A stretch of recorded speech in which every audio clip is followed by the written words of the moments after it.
आणि एक नोटबंदी झाली आणि एवढी मोठी नोटबंदी या देशात झाली, मग एवढं कॅशचं ट्रान्झॅक्शन आणि हवाल्याचं ट्रान्झॅक्शन हे होतंय कुठून?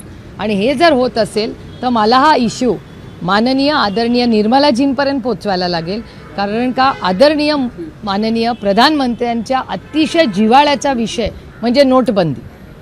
माननीय मोदीजींनी नोटबंदी याच्यासाठीच केली की नंबर 2चे धंदे बंद व्हावे.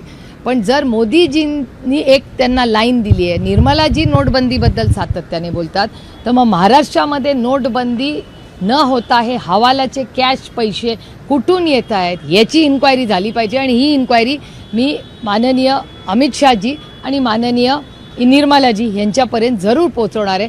कारण का हे मोदीजी ते फक्त या म्हणजे एका पक्षाचे प्रधानमंत्री नाही, देशाचे प्रधानमंत्री.